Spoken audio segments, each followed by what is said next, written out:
You know what makes me feel better is telling a joke. Do you guys like jokes? Yeah. What do you call a skeleton that doesn't work? Lazy bones. Ha ha ha. All right. Let's say that all together. 1, 2, 3. Lazy bones. You know how like Mrs. Hamilton and Mr. L, they said, if maybe we get talking to our neighbor or we kind of get distracted, then we might have to like say something. So I'm going to give you guys a cue. So that way, if I say this, you're going to say something along with that. Strong bones, and then you're going to say strong life. All right, you ready? Strong bones. Strong life. Strong bones. Strong life. Strong bones. Strong life. Good job. You guys are awesome. So if you guys get a little distracted, I might say that. I am Jenna Summerhays. I am Carson's mom. I have 4 kids, and they got lucky enough to have Mrs. Hamilton. You guys can see that picture up there. All 4 of my kids. That's pretty awesome. I think 5th grade teachers are the best. Can we give a round of applause for 5th grade teachers? They're amazing. So I have a wonderful family. I've been a nurse practitioner for now 6 years. Before that, I was a nurse that worked at the hospital. I love to run. This last Saturday, I got to run the St. George Marathon. It was pretty awesome. I got to run a 5K last year with Carson, and what's amazing about that 5K is that he ran the whole entire race in a banana costume. What? That's amazing, right? You guys probably know that banana is peely. I know. Are you guys ready for another joke? Yeah. What is Spider-Man's favorite day of the week? Do you guys know? Wednesday. All right. So what do I do? What is a nurse practitioner? That's kind of a lot of words, or a family nurse practitioner. Well, I am the wife to Spider-Man. That is pretty awesome. How many of you guys got to see Spider-Man last month? Oh, quite a few of you. I get to hang out with Spider-Man every single day. That's pretty awesome. For the things that I get to do at work, I get to see patients. I get to help them when they're not feeling so good. That seems kind of hard, right? But it actually is pretty rewarding to be able to help someone when they don't feel good, when they might have some pain. I get to help them. So I get to help them when they have a lot of pain. I get to teach them how to feel better. I might order some procedures. They might get a shot. I might order some medication. And the most amazing thing is I get to teach them how to maybe change their lifestyle. That's kind of a big word. So we're going to talk about that in a little bit. Are you guys ready for another joke? Yeah. I got some pretty good jokes, right? They're really good.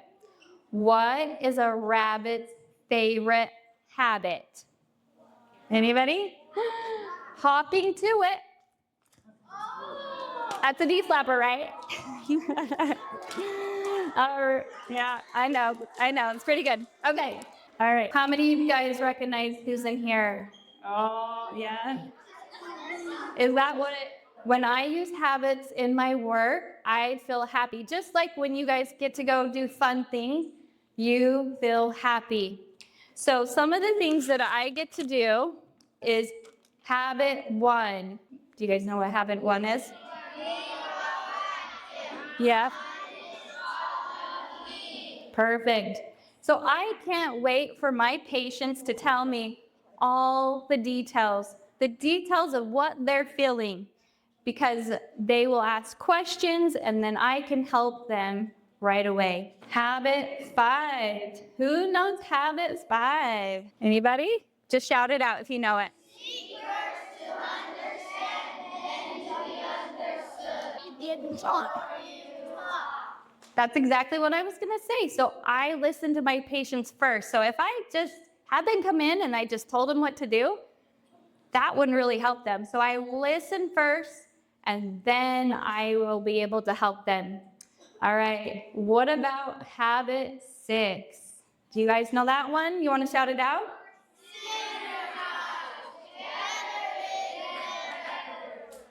That's perfect. Yep. So you guys as 5th graders, If you all work together, you guys could probably make something pretty amazing, right? Well, I get to work with doctors, I get to work with, like me, a nurse practitioner, physician assistants, medical assistants, physical therapists, a lot of different people. And when we help just even one patient or many patients, then those patients really do succeed. All right, are you guys ready for another joke? Yeah, I can tell you're pretty excited, Okay. Why did the student bring a ladder to school? Any guesses? I'll tell you. Because they wanted to begin with the end in mind. Straight A's at the top. Do you guys know what habit that is? Habit 2. Okay, here we go. Habit 2. Begin with the end in mind. Oh my goodness. What's kind of wrong with that picture? You see Spider-Man and then you see all these faces that you might recognize, but what over here? Yeah, over here, guys. What do you guys think? They look old. Begin with the end in mind. Do you think that one day that you might look like this? Or like this? Do you think so? Did they kind of look like your grandma and grandpa? Do you think one day that maybe you will be as old as your grandma and grandpa? Yeah, we will. And guess what? Do you get to switch to a different body when you're older? No, you're gonna have that same body. It's just gonna grow and get bigger, and you're gonna be able to experience different things. So right now, what you do is going to affect you when you're a grandma and grandpa. So that's kind of a fun AI photo that made everybody in Mrs. Hamilton's class look a little bit older. So what does that mean? How can we keep the end in mind now? What can we do right now that will help us when we're older?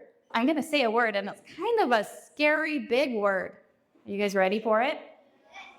Osteoporosis. What is that? Osteoporosis. That's kind of a scarier word, right? Well, I'm going to get back to that. So, Mr. Bones, do you want to tell us a joke? Oh, he told me to tell him, so I'm going to tell him. Oh, you want me to? Okay. Why don't skeletons ever fight each other?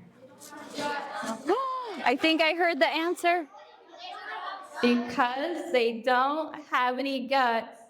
Oh, that's a knee slapper.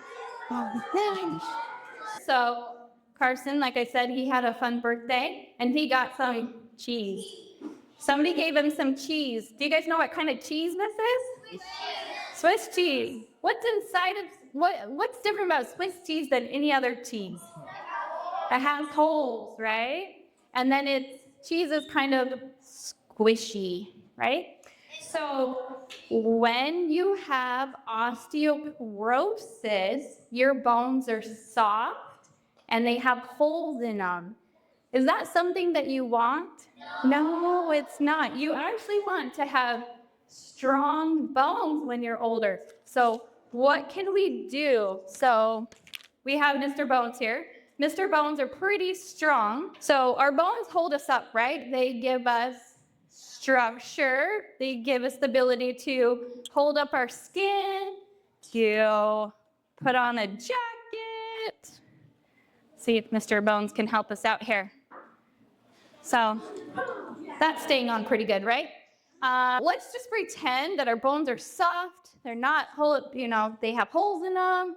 They're not going to hold our shape. They're not going to hold up our structure. What would happen if, taking off the jacket now, Mr. Bones, I know that you're pretty cold, but what would happen if I just let go of this jacket? It would fall, right? Just like that. When we have soft bones, when our bones are more holey or porous, then they're more apt to crumble and break. That sounds kind of scary, right? Well, that is what we call, again, osteoporosis. Yeah, that's a scary word. So if you ever get osteoporosis or hear about it, it is kind of scary. So what can we do now, keeping the end in mind? So we got to practice that now so that when we are grandma and grandpa, that we don't get osteoporosis or soft bones. All right, who knows that kid up there? It's Farson. So, do you see what he's doing? He's eating his vegetables, right? And he also has some fruit on that plate. He's practicing strong bones. So, what we take in will matter on what we are going to be like when we're grandma and grandpa. All right, up there it says avoid. Avoid? What does that mean? You mean I have to avoid things to not get osteoporosis? Exactly. We have to avoid certain things like lots of sugar. Dang it, we got Halloween coming up. Man, I got to think about that. Or soda pop. We all like our sodas, but maybe not so much soda. Other things might include caffeine or smoking or drinking, things like that. All right, other things that we can do to have strong bones. Over there, he ran that 5K. And you guys just started your marathon movement yesterday. So exercise is good to help our strong bones. Lifting weights, that's also a good thing to do. And then how many of you guys like sports? Sports can help our strong bones too. And then if you're like, I don't know for sure what to do, ask a doctor. Ask me. I'm a nurse practitioner. I can help. I get to teach my patients every day. You can ask your own doctor. You can ask your parents. Your teachers are pretty amazing. I bet they know a thing or two about how to have strong bones. So if we have strong bones, we will be able to have that strong end in mind. So would you rather have this? Oh, my aching back. I can barely move. Ouch. Or would you be like 90 years old and you're running a half marathon? This or that? What do you think? That. Strong bones. Strong bones. Awesome. As we age, we're less likely to have pain. People that you will less likely to need help. Our bones will be strong, and we will have the likelihood of living longer, healthier lives.